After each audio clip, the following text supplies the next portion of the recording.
ये सब गुरु कृपा है और हमें लग रहा है कि सनातनी हिंदू जाग रहा है, उसका ये परिणाम है। अभी तो कुछ परसेंट जागा, विचार करिए, कल्पना कीजिए जब पूरा भारत का सनातनी हिंदू जाग जाएगा तब। सुरभि, एक चीज मुझे याद आ रही है, बाबा माफ कीजिएगा, आचार्य पंडित धीरेन्द्र कृष्ण शास्त्री, अभी भी बाबा चढ़ा हुआ है, आचार्य जी कह रहे हैं कि हिंदू जाग रहा है। मैं आपको कुछ दिखाना चाह रहा था, उससे पहले मैं आपसे एक सवाल ही लेना चाहता हूं। आपने कहीं कहा कि हिंदू कुंभकर्ण है। यस, आपने कहा कुंभकर्ण के बाद अगर कोई सोया है तो हिंदू सोया है, हमने ये कहा।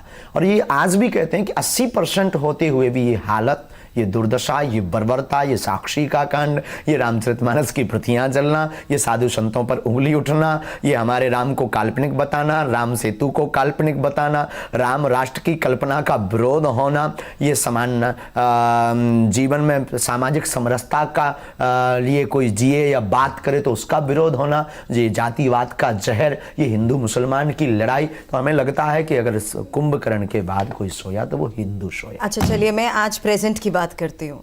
सुबह से आप हमारे बीच में हैं। आपकी दिनचर्या में आप कितना सोते हैं? आपकी दिनचर्या रहती कैसे है? क्या नाराजगी तो नहीं होती? क्योंकि आप 2:30 बजे भी उठ के, मुझे पता है, आप 2:30 बजे भी अचानक उठ के कहते हैं कि मुझे अब आगे निकलना है, कहीं खास सफर पर निकलना है। तो आपके साथ रहने वाले लोगों को पता है?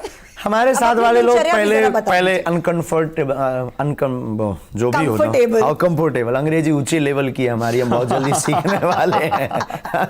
तो अब तो वो बहुत सहज हो गए, उन्हें अनुभव हो गया, उसके आदती हो गए कि प्रायः हमारे साथ जो सुरक्षा में भी है वो भी अनुभवी हो गए। पहले वो सरकारी सुरक्षा में है तो उनका एक अलग अनुभव था, हमारे साथ एक अलग अनुभव है। लेकिन हमारी टीम पूरी परिपक्व है और हमारे जीवन का एक ही नियम है कि कोई नियम नहीं। क्या बात है? बस इसीलिए मैंने कहा, खुद नहीं सोते और बाकियों को सोने का क्या मौका नहीं मिलता। भाई बहन, बात ये है कि सोने वाली हिंदुओं को जगाना है तो खुद तो जागना पड़ेगा। क्या बात है, बड़ी बात है। आप हिंदुओं को जगा रहे हैं, क्यों जगा रहे हैं, आपका उद्देश्य क्या है, इस पर मैं बात करूंगा। लेकिन आचार्य जी, आपकी आज्ञा से, क्योंकि आप बाबा के नाम से मशहूर है और हमने अपने पूरे सेगमेंट में आप कई बार बाबा का इस्तेमाल किया है, तो अब कृपा करके मत करना, अभी हमें पराए घर भी जाना है, आगे से नहीं। इस पर भी आएंगे। दिखाइए, वीडियो देखिए। ये तस्वीरें आ रही हैं, देखिए आचार्य जी, आपकी तस्वीरें हैं और जरा नोएडा की तस्वीरें हैं ये।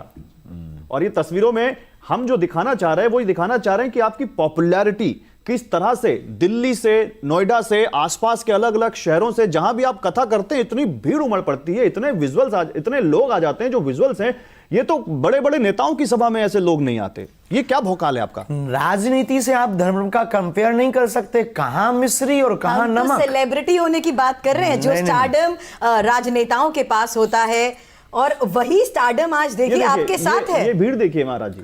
श्रीमान जी, हम इसके लिए भी आपसे प्रार्थना करें कि हम कोई स्टार नहीं है, हम कोई अभिनय करने वाले नहीं है, ना हम कोई स्पोर्ट्समैन है।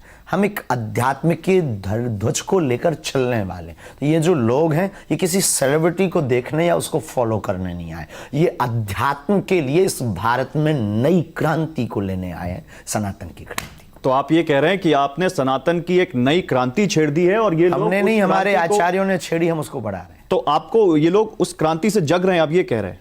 जग रहे हैं, जगे हुए दिख नहीं रहे आपको? कितने जगह बैठे हैं, घर घर जय श्री राम की नारे, हिंदू राष्ट्र की बात होने लगी, ये आप लोगों के तक पहुंच गई, ये जगना नहीं तो क्या है? अच्छा चलिए, लेकिन इसी आधार पर मैं ये जानना चाहती हूँ, एक साधारण युवक, युवा संत, इस पूरे सफर में क्या क्या आपने सीखा? क्योंकि आपका परिवार बढ़ चुका है, ये जितने लोग आपके साथ आज जुड़ रहे हैं, परिवार है आपका।